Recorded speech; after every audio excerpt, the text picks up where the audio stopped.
So I've been promising this episode for a long time, and here it is. I'm doing an episode on being an awesome hinge and the most essential hinge skill that you need. If you don't know what I'm talking about, I will explain what a hinge is after the intro.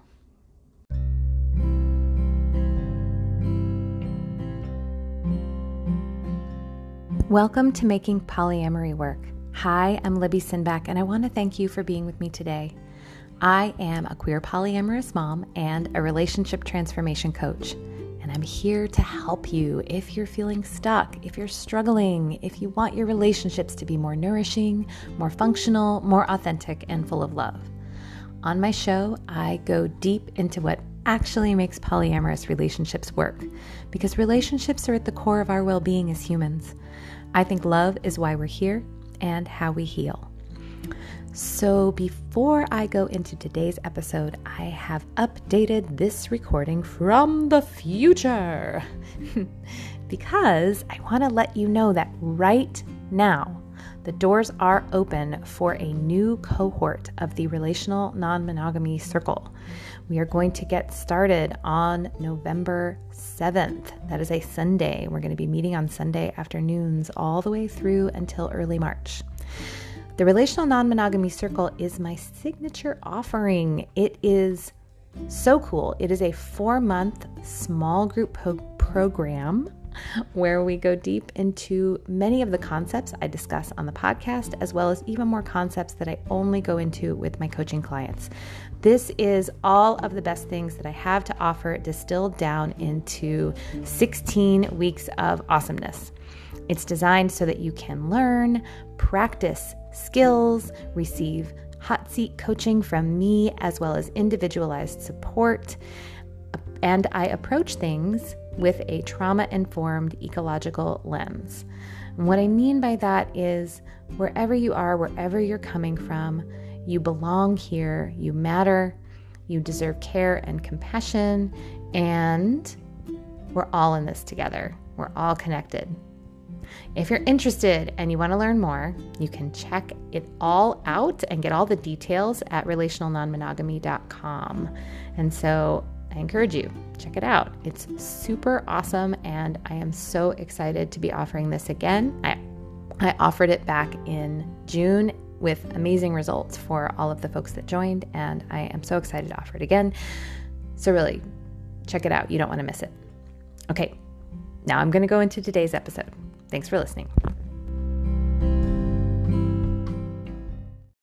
Tell me if this sounds familiar.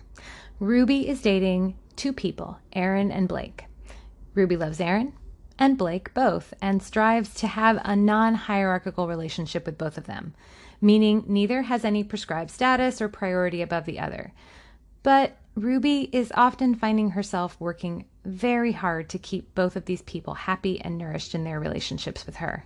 For example, Aaron wants time with Ruby and Blake wants time with Ruby, and Ruby, as much as possible, tries to say yes to her partners when they ask for her time because she wants them to be happy and meet their needs. But far too often, her strategy to try to say yes as much as possible and keep her partners happy backfires. Sometimes she double books her calendar. Sometimes she leaves one partner hanging, waiting for an answer about like a getaway for a weekend or something like that, while she consults with the other to see how they would feel about it. Her partners often end up feeling like they're in competition with each other, which Ruby doesn't really understand and finds really frustrating because she wants her partners to get along. I mean, it would be so much easier if they could all just hang out together, but they never seem to want to share time in that way. In fact, they seem really stressed out about the amount of time they get with Ruby, and she often feels like nothing she does is enough and that her partners will never be happy with her. Maybe she and her partners even question whether polyamory is a thing Ruby can do, because managing two relationships often feels like a struggle that she finds exhausting. But she also can't seem to do anything about it. So Ruby, in case you don't know, is known as a hinge. She is a person who is dating two people, the point of a V. So a V is like one relationship on one side and one relationship on the other side, and the point in the middle is that hinge. Now, there can be lots of V's in a polyamorous ecosystem. Like, in this scenario, Aaron might have another partner too, so they might also be a hinge in a different V, or I guess in this case it'd be more like a W. Anyway, The scenario I described with Ruby is extremely common. I can't tell you how many times I have seen hinges just struggle to balance the needs of their two partners. And if you're listening to this and you're saying to yourself, yes, that's me, I'm Ruby, how do I fix that? I can tell you exactly what's at the root of the problem and how to solve it. The problem is that you are trying to keep your partners happy. I know, right? Okay, you may think I'm being ridiculous. What kind of partner doesn't want to make her partners happy? But in all this trying to keep your partners happy and satisfied, you are forgetting a very important element in the relationship, which is you. What's often missing when you are operating as a hinge solely to make your partners happy is that you are not setting your own priorities, you're not being clear about your own boundaries, and you're not going after your wants and your needs. Basically, you're failing to be your own agent in your relationships, and you're taking too much responsibility for your partner's happiness. If this is you, it is likely that somewhere along the way, you got the message that your job as a partner is to make your partners happy.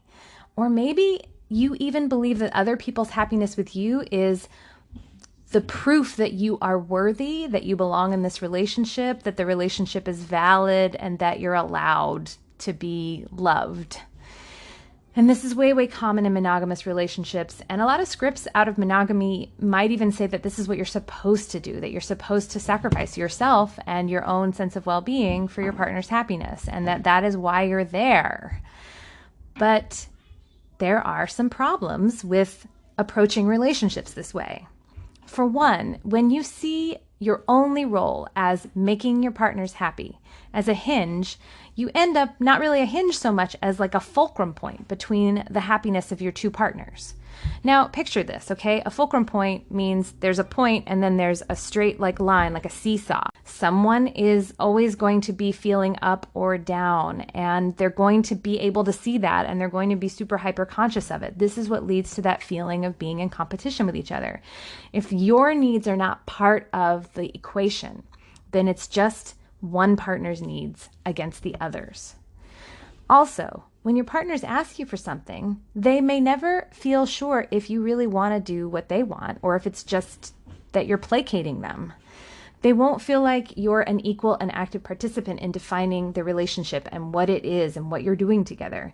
And the irony of that is, I'm sure that you think you're showing your commitment and love to them by trying to do what they want. But if they don't know that you want it too, they're going to end up not feeling certain about any of it. And frankly, it can make them way more insecure. Hinging this way can also put a lot of pressure on your partners to be happy with a situation that they may not be happy with, instead of having their own feelings about it, because they can see that you get upset when they're not happy. You often are going to end up stretching yourself thin too to try to please your partners, and that can lead to resentment of them when they ask for more or complain about something. It can lead to you feeling like nothing is ever going to be enough. Additionally, if you have no needs of your own and are just perpetually trying to please your partners, you deprive your partners of the opportunity to be caring toward you and meet your needs. And that creates a pretty big imbalance that can not only leaving you feeling depleted and stretched thin, like I said, but can also leave your partners feeling needy and demanding and, frankly, unsure of what value they add to your life, which again can lead them to feel pretty insecure. Like, one of the ways that you derive value is by meeting other people's needs. Well, other people feel that way too. And if you don't give them a chance, then, there's a power imbalance there. So what you have to do to get out of this is simple, but not easy. Okay? What you have to do is reclaim your agency. Now, this is, again, easier said than done, and there may be some things that will get in the way of this for you, just doing this at the snap of your fingers, okay? First of all, there may be something getting in the way of you being able to prioritize your own needs and your own happiness. Maybe what's going on is that as the hinge, you feel like so honored and amazed to be in a romantic relationship with more than one person. And maybe you feel unworthy of that much love and feel like you have to bend over backwards to deserve it. Maybe you even have generally felt like in order to feel worthy of love and care and commitment and attention and sex or whatever, that you have to do something to earn it. And that's very common. You also may feel guilty that you're dividing your time and attention and are scared that there isn't enough of you to go around, so you feel like you have to strive to give as much as you can. But if that's really the case, that you feel that way, that you're worried that there's not enough time and attention, well, you might actually not have enough time and attention to meet the relational needs of the two particular partners that you have. And if that's true, you need to be willing to risk a partner deciding that they can't continue with you. Because if you can't make them happy, it's kinder to give them a chance to decide whether they want to stay in that situation or not. But if you're constantly stretching yourself beyond your capacity because you're afraid of losing someone, your partners are going to feel strung along and maybe eventually frustrated, misled, with a lot of promises and no delivery. And they're also going to have a hard time letting go and may even feel obligated to stay with you because they can see how hard you're trying to work to keep them. Now, I also have to say here, another thing that can be going on is that you may also have partners who are not respecting your own rights to have boundaries and to set your own priorities, who are asking for too much, who are not making space for you to say no, and who make you feel guilty or selfish when you try. That's a real thing. That can happen. Another thing that can be going on is that you or your partners may have just different values and priorities, and that your partner isn't supportive of yours and you don't feel like you can stick up for what's important to you. Maybe you've even been shamed for the things that are important to you. Maybe you prioritize sexual relationships while your partner prioritizes friends or familial relationships. Maybe you're in a mono-poly dynamic and your mono partner allows but isn't thrilled about your other relationship. Or maybe it's not even relational priorities at all. Maybe you just want to spend lots of time on your career, not pursuing many relationships at all, while your partner may prioritize having a large social network. Your partner may prioritize going out and doing lots of activities or social engagements, and they expect you to participate in that, while you may prioritize staying at home and playing video games. Some people think that their priorities and their values are the correct ones and feel like it's okay to just impose those priorities and values on others, the people that they're in relationships with. And that can be part of what leads to that lack of respect for differences. But I think respect of those differences is essential to healthy relationships. I mean, even if you ultimately negotiate and compromise when priorities come into conflict, it's absolutely crucial that your partner respect what's important to you and sometimes joyfully support you in the things that matter to you, even if it's not their bag. And if they're not able to do that or find that threatening, then you may not be compatible. And I just want to say also, this isn't just a polyamory problem, okay? Again, this shows up in monogamous relationships too, because we have all kinds of competing priorities in our lives. You know, in job settings, we have competing priorities with our children, with our family members, with life, all the time. We can't do all the things and be everything to everyone. We have to make hard choices, and at the end of the day, you have this one wild, precious life, and you matter. So you have to make the best choice for you based on your values, priorities, and goals. And when those come into conflict with other people, it's important to own that. You can choose to negotiate, but at the end of the day, sometimes you just have to make a choice that isn't going to make everyone happy. And it's better to at least make sure that your choice is rooted in your own values, priorities, and goals. Because then it wasn't a battle of which wheel was the squeakiest wheel or who do you love more, but rather it's a decision of what was best for you, which hopefully the people who love you can respect, even if they may not be getting exactly what they want.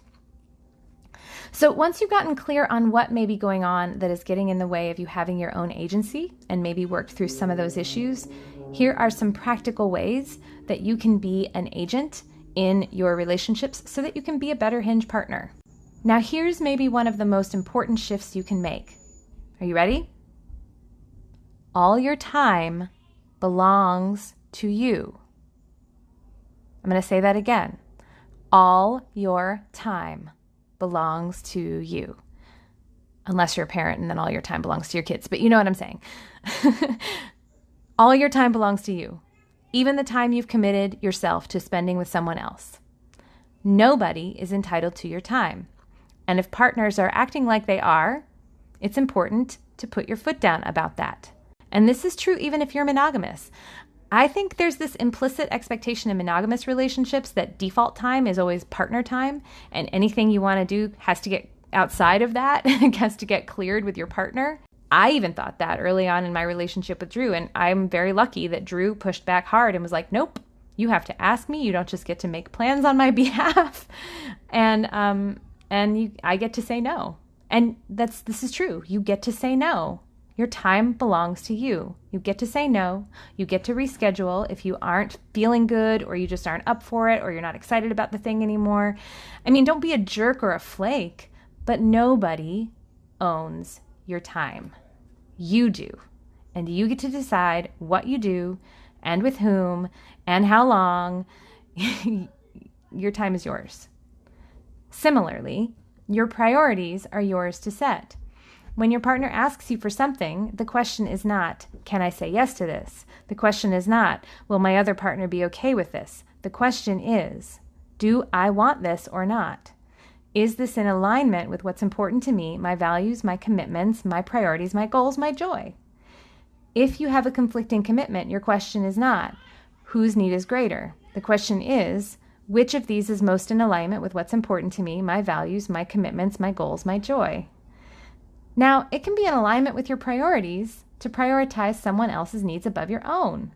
Absolutely it can. I do this all the time. But the point here is that I am choosing that.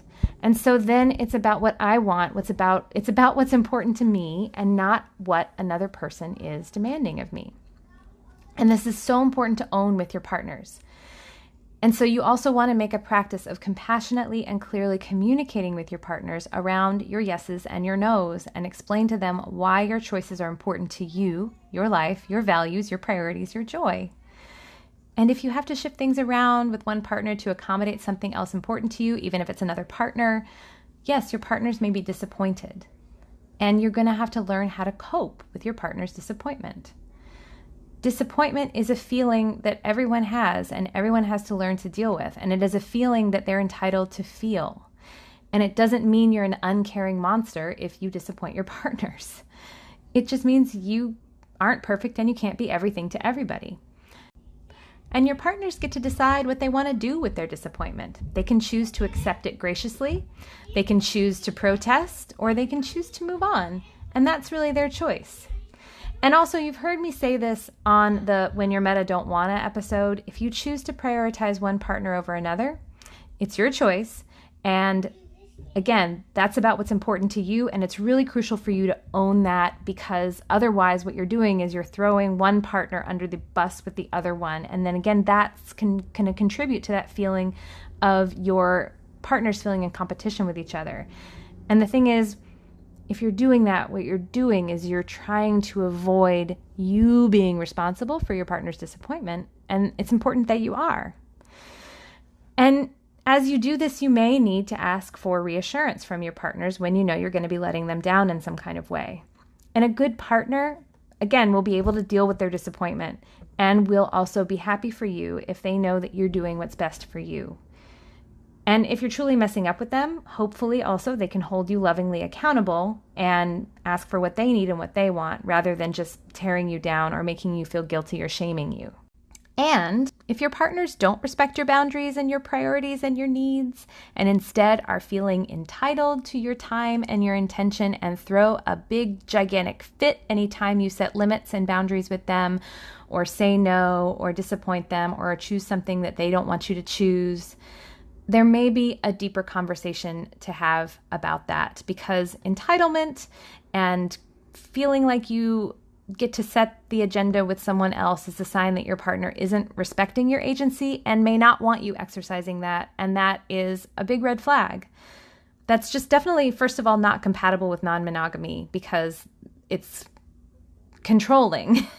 But I don't even think it's compatible with healthy monogamy either, because I think if you want an equitable partnership, both partners need to be agents of their own relationship. Now, if this is the first time you've set your own priorities, set your own limits, Your partners may struggle at first to respect your choices and boundaries because you may have trained them to expect you to not have your own wants and needs and limits, and so it just might be an adjustment for them. They may be receptive to reorienting their expectations, but it might take a minute. A thing that can help is if you express to them that you're sticking up for what you need in your relationship in order to be in more authentic connection with them. But if they can't get on board with that, if they can't respect where you're coming from and what you're trying to do, then that relationship might not be sustainable. If that partner is really benefiting from you not being an agent in your relationship, that can honestly be harmful, and I would encourage you to rethink that connection. Now, as I'm saying, please be an agent in your own relationship, I want to be clear about something. This isn't a license to be selfish and callous about others' feelings and the impact you have on them. Just because you're not obligated to make your partners happy all the time doesn't mean you should be completely uninterested. This isn't a call to have no concern for the ways you may not be able to show up for a partner because of a competing commitment or priority. If you are doing something that hurts someone you love, I don't think it's reasonable to just expect them to swallow their feelings. When you do have to disappoint someone, when you can't keep a commitment, or when you do need to adjust an expectation, you would also do well to hold space and acknowledge the hard feelings and offer care and concern. It's so important to be accountable for what you can and can't do, and how that may mean that you could be falling short as a partner sometimes. The opposite hinge problem that is also a real one is the hinge who overcommits and then drops the ball, leaving a wake of partners who feel deprioritized and starved for nourishment and who are told to just take it on the chin without any accountability from their partner. Interestingly, this is actually just the other side of the same coin. It's that a person can't be with their partner's disappointment. But instead of doing everything you can to make them happy, you just put up a wall to it. You just do what you want and act completely selfishly. And, if you're looking for a now famous example of that, I'd encourage you to check out I Tripped on the Polyamorous Missing Stair, which is a detailed account of how Franklin Vo, who is, by the way, one of the co-authors of the book More Than Two, how he made a habit of basically this: having a lot of commitments with a lot of partners, deprioritizing them and prioritizing them randomly, and then trigger warning, there are also descriptions of how Vo responded with emotionally abusive behavior towards his partners when they would call out this neglect. And that's a thing to look out for too. When someone is saying that they are hurting and feeling neglected, don't deny their pain or their discomfort. It's okay to acknowledge it without fixing it, but to not acknowledge it, to say, oh, this isn't a big deal, or this, you're not feeling what you're feeling, that's a form of gaslighting. And just because your partners aren't entitled to happiness from you doesn't mean that their feelings aren't real or that those feelings don't matter. They matter a lot. And the way you can be a good partner when you can't be all the things to all the people is to at least own it and show care and compassion. And that's really what I'm suggesting here. And that's the challenge of being your own agent in your own relationship, which is you have to walk this middle path. Own your priorities and your choices as yours, and be with the consequences when people don't like it. And don't take responsibility for your partner's feelings. And do your best to be caring and compassionate, and negotiate, and hold your limits, and be willing to let go sometimes, and be willing to let your partners go if their needs and your limits are too incompatible, or if your partner just can't respect your right to be an agent in your own relationship. If that sounds hard, it can be, and you might have some self-work to do in order to get there. You may have to reorder where you derive your sense of self-worth and self-esteem. You may need to develop better emotional boundaries and possibly choose different partners. Also, even with doing all that work, you won't always be able to do this perfectly, and so you'll need to keep reminding yourself to return to this path when you stray from it. But the work is worth it. On the other side, you're showing up as a full partner, taking care of your own needs, setting healthy boundaries for yourself and your relationship, which can create more secure, more equal and balanced, deeper, more authentic, and more loving and joyful partnerships.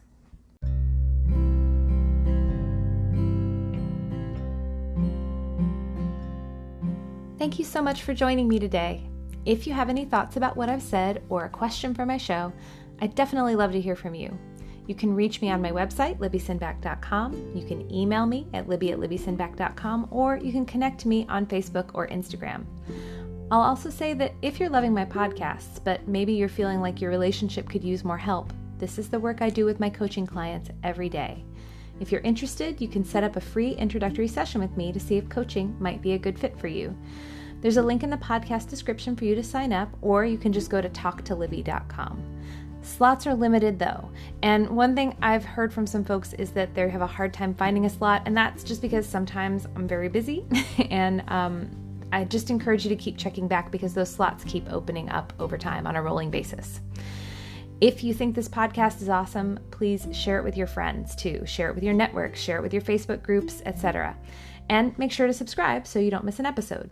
Also, if you listen on iTunes or Stitcher, it makes a big difference if you leave a review or a comment because that helps more people find the show. The algorithms really like that. Again, thanks so much for being with me today, and I'll talk to you soon.